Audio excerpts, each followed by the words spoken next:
భారతదేశం ప్రపంచంలోనే భిన్నమైన దేశం. పూజలు, పండుగలు, ఉపవాసాలు చేయడమే కాదు, పవిత్ర స్థలాలను, ఆధ్యాత్మిక క్షేత్రాలను సందర్శించాలని ప్రతి ఒక్కరూ కోరుకుంటారు. అయితే ప్రతి హిందువు తన జీవితంలో ఒక్కసారైనా సందర్శించాల్సిన పవిత్ర ఆధ్యాత్మిక క్షేత్రాల గురించి, వాటి ప్రాముఖ్యత గురించి ఈరోజు తెలుసుకుందాం. గయా హిందువులకు, బౌద్ధులకు పవిత్రమైన స్థలం. గయాసరుడు అనే మహాభక్తుడైన రాక్షసుడ పేరు మీదుగా ఏర్పడిన నగరం. బోధ్గయ లేదా బుద్ధగయ అనేది భారతదేశంలోని బీహార్ రాష్ట్రంలోని గయా జిల్లాలోని ఒక నగరం. ఇది గౌతమ్ బుద్ధుడు నిర్వాణం పొందిన ప్రదేశంగా ప్రసిద్ధి చెందింది. బుద్ధుని జీవితంలో ముడిపడి ఉన్న 4 పవిత్ర ప్రదేశాలలో ఒకటిగా ఇది యునెస్కో ప్రపంచ వారసత్వ ప్రదేశంగా గుర్తింపబడింది. ప్రపంచ నలుమూలల నుంచి బౌద్ధ యాత్రికులు ఇక్కడికి వస్తారు. రిషికేశ్ ఉత్తరాఖండ్లోని హిమాలయ పర్వత ప్రాంతాల్లో ఉంది. దీన్ని ప్రపంచ యోగ రాజధాని అని కూడా పిలుస్తారు.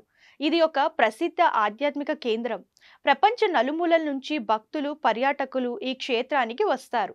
ముఖ్యంగా యోగా, ధ్యానం నేర్చుకోవడానికి ఈ ప్రశాంతమైన నగరం ప్రపంచ నలుమూలల్లో ఉన్న ఆధ్యాత్మిక ప్రియులను ఆకర్షిస్తుంది. హరిద్వార్ ఉత్తరాఖండ్లోని హరిద్వార్ పవిత్ర గంగా నది దిగువన ఉంది. తీర్థయాత్ర స్థలాలకు ప్రవేశ ద్వారంగా ఖ్యాతిగాంచింది.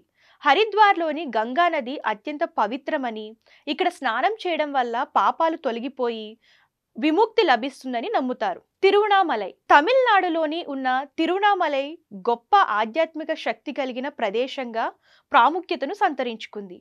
శివుడికి అంకితం చేయబడిన అరుణాచలేశ్వర ఆలయం ఉన్న తిరువణామలై పంచభూత లింగ క్షేత్రాల్లో ఒకటి. ఈ 5 పవిత్ర స్థలాల్లో అగ్ని క్షేత్రంగా పిలువబడుతుంది.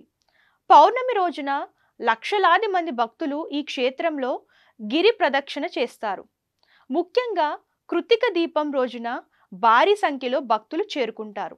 మధుర బృందావనం ఉత్తరప్రదేశ్లోని మధుర బృందావన్ జంట నగరాలు కృష్ణ భక్తులకు పవిత్ర స్థలాలు. కృష్ణుడి జన్మస్థలం మధుర. ఆయన బాల్యంలో దేవిక లీలలు చేస్తూ గడిపిన బృందావనం కృష్ణ భక్తికి కేంద్రం. ఆధ్యాత్మికంగా మనశ్శాంతి కోరుకునే వారికి బంకే బిహారీ ఆలయం, బృందావనంలోని ఇస్కాన్ ఆలయం వంటి దేవాలయాలు మంచి గమ్యస్థానాలు. వారణాసి ఉత్తరప్రదేశ్లోని పవిత్ర గంగానది ఒడ్డున ఉన్న వారణాసి భారతదేశ ఆధ్యాత్మిక రాజధాని. ఇది ఆధ్యాత్మిక భక్తులు తమ పూర్వీకుల ఆత్మలను శుద్ధి చేసే ప్రదేశంగా నమ్ముతారు. వారణాసి వివిధ దేవతలతో ఉన్న సంబంధానికి, మరణించిన ఆత్మలకు మోక్షం పొందే ప్రదేశంగా గణనీయమైన ప్రఖ్యాతను సంతరించుకుంది. కన్యాకుమారి దక్షిణ భారతదేశంలో తమిళనాడులో ఉన్న కన్యాకుమారి భౌగోళికంగా, ఆధ్యాత్మికంగా ప్రాముఖ్యతను కలిగి ఉంది. బంగాళాఖాతం, అరేబియా సముద్రం, హిందూ మహాసముద్రం సంగమించే ప్రదేశం మధ్య ఉన్న స్వామి వివేకానందకు అంకితం చేయబడిన వివేకానంద రాక్ మెమోరియల్ ధ్యానం, ఆధ్యాత్మిక చింతనకు ఒక దీపస్తంభంగా నిలుస్తుంది. సూర్యోదయం, సూర్యాస్తమయాలను చూడటానికి పర్యాటకులు అక్కడకు తరలివస్తారు. కన్యాకుమారి దేవికి అంకితం చేయబడిన ఆలయం కూడా ఉంది.